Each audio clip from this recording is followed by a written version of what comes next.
The Enchanted Wood by Enid Blyton. Read by Kate Winslet.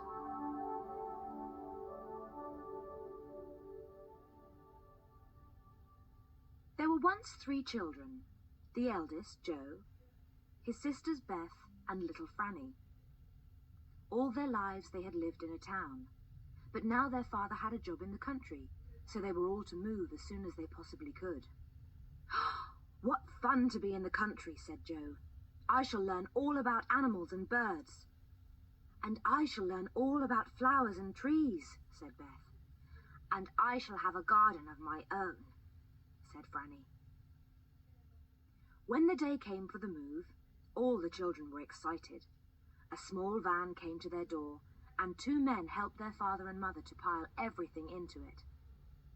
When it was full, the van drove away, and the children put on their coats and hats to go with their mother to catch a train to the station. "Now we're off," cried Joe. "The country, the country," sang Beth. "We might see fairies there," said Frannie. The train whistled and chuffed out of the station. The children pressed their noses to the window and watched the dirty houses and chimneys race by. How they hated the town! How lovely it would be to be in the clean country, with flowers growing everywhere and birds singing in the hedges. "We might have adventures in the country," said Joe. "There will be streams and hillsides, big fields and dark woods. Ooh, it will be lovely." "You won't have any more adventures in the country than you would have in the town," said their father. "I dare say you will find it very dull." But that is where he was quite wrong. My goodness, the things that happened to those 3 children. They arrived at last at the tiny station where they were to get out.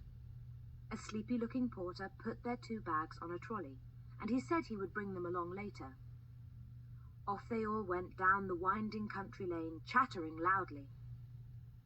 "I wonder if we've got a garden," said Frannie. But before they reached their new home, they were tired out and could not bother to say a word more to each other. Their cottage was 5 miles from the station, and as the children's father could not afford to do anything but walk there, it seemed a very long way indeed. There was no bus to take them, so the tired children dragged their feet along, wishing for a glass of warm milk and a cozy bed. At last they got there, and dear me, it was worth all the walk, for the cottage was sweet. Roses hung from the walls, red and white and pink, and honeysuckle was all around the front door. It was lovely. The van was at the door, and the 2 men were moving all the furniture into the little house. Father helped, whilst Mother went to light the kitchen stove to make them all a hot drink. They were so tired that they could do nothing but drink hot milk, eat some toast, and tumble into their roughly made beds. Joe looked out of the window, but he was too sleepy to see properly. In 1 minute the 2 girls in their small room were asleep, and Joe too, in his even tinier room. What fun it was to wake up in the morning and see the sun shining in at strange windows. It didn't take Joe, Beth and Frannie very long to dress. Then they were out in the little garden, running through the grass that had grown so long, and smelling the roses that grew all around. Mother had cooked eggs for them, and they ate their breakfast hungrily. "It's lovely to be in the country," said Joe, looking out of the window to the faraway hills. "We can grow vegetables in the garden," said Beth. "There will be glorious walks all around," said Frannie. That day everyone helped to get the little house straight and tidy. Father was going to work the next day. Mother hoped there would be someone to give her washing to do. Then she would make enough money to buy a few hens. That would be lovely. "I shall collect the eggs each morning and evening," said Frannie happily. "Let's go out and see what the country roundabout is like," said Joe. Can you spare us for an hour, Mother? Yes, yes, run along, said Mother. So off the three children went, out of the tiny white front gate and into the lane. They explored all round about. They ran across a field where pink clover was full of bees. They paddled in a small brown stream that chattered away to itself under the willow trees in the sunshine. And then they suddenly came to a wood. It was not far from their cottage at the back. It looked quite an ordinary wood, except that the trees were a darker green than usual. A narrow ditch separated the wood from the overgrown lane. "A wood," said Beth in delight. "We shall be able to have picnics here." "It's rather a mysterious sort of wood," said Jo thoughtfully. "Don't you think so, Beth?" "Well, the trees are rather thick, but they seem about the same as any others," said Beth. "They don't quite," said Frannie. "The noise the leaves make is different. Listen." They listened, and Frannie was right. The leaves of the trees in the wood did not rustle in quite the same way as other trees nearby did. "It's almost as if they were really talking to one another," said Beth. "Whispering secrets, real secrets that we just can't understand." "It's a magic wood," said Frannie suddenly. Nobody said anything. They stood and listened. "Wisha, wisha, wisha, wisha, wisha," said the trees in the wood, and bent towards one another in a friendly way. "There might be fairy folk in there," said Beth. "Shall we jump over the ditch and go in?" "No," said Jo. "We might get lost.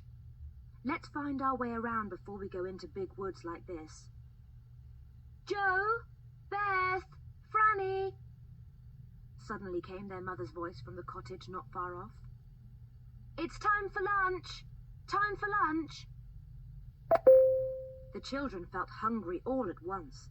They forgot the strange wood and ran back to their new home. Mother had new bread with strawberry jam for them, and they ate a whole loaf between them. Father came in as they were finishing. He had been shopping for Mother in the village 3 miles away, and he was hungry and tired. "We've been exploring everywhere, Father," said Beth, pouring him out a big cup of tea. "We found a lovely wood," said Jo. "The trees really seem to be talking to one another, Father." "Ah, that must be the wood I've heard about this afternoon," said Father. "It has a strange name, children." "What is it called?" asked Jo. "It's called the Enchanted Wood," said their father. "People don't go there if they can help it. It's funny to hear things like this nowadays, and I don't expect there is really anything strange about the wood. But just be careful not to go too far into it, in case you get lost." The children looked in excitement at one another. The Enchanted Wood! What a lovely name! And each child secretly thought the same thought. "I shall go and explore the Enchanted Wood as soon as ever I can." Their father set them to work in the overgrown garden once they had finished their lunch. Jo had to pull up the tough thistles, and the 2 girls had to weed the untidy vegetable bed. They spoke to one another in joyful voices. "The Enchanted Wood! We knew there was something magical about it." "And I guessed there were fairies there," said Frannie. "We'll do some more exploring as soon as we can," said Beth. "We'll find out what those whispering trees are saying. We'll know all the secrets of the wood before many weeks are past." And that night, at bedtime, all 3 stood at the window, looking out on the dark, whispering wood behind the cottage. What would they find in the Enchanted Wood?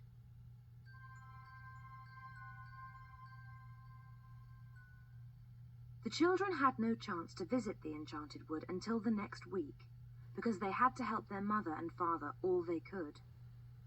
There was the garden to tidy, clothes and kitchen things to be unpacked and put away, and a great deal of cleaning to be done.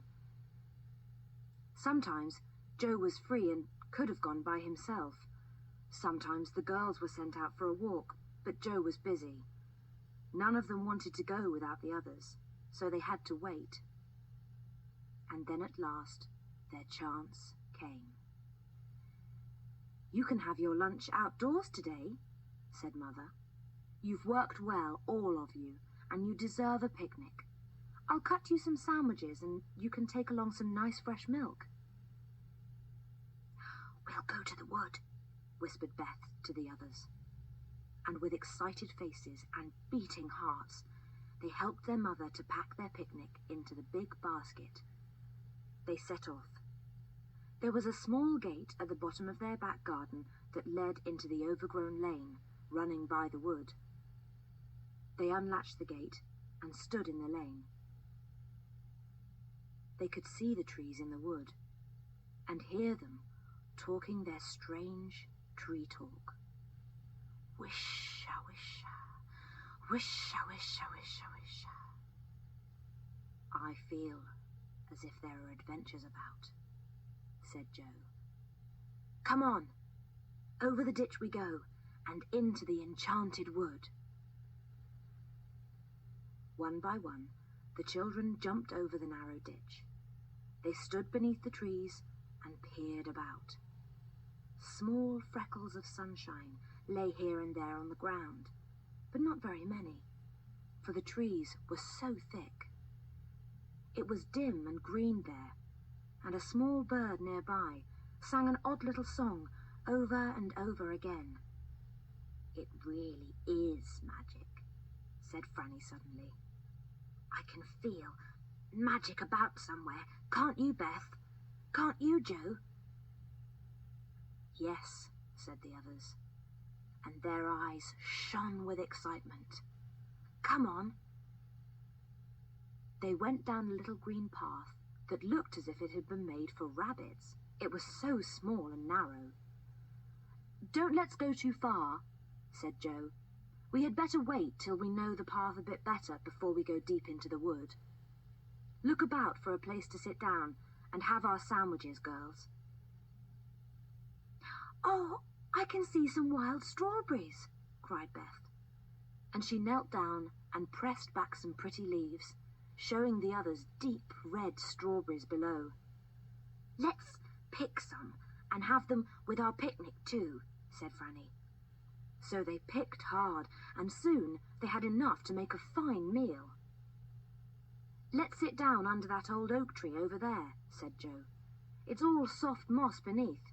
It will be like sitting on a green velvet cushion." So they sat down and unpacked their sandwiches. Soon they were munching away happily, listening to the dark green leaves overhead saying "wisha, wisha" all the time.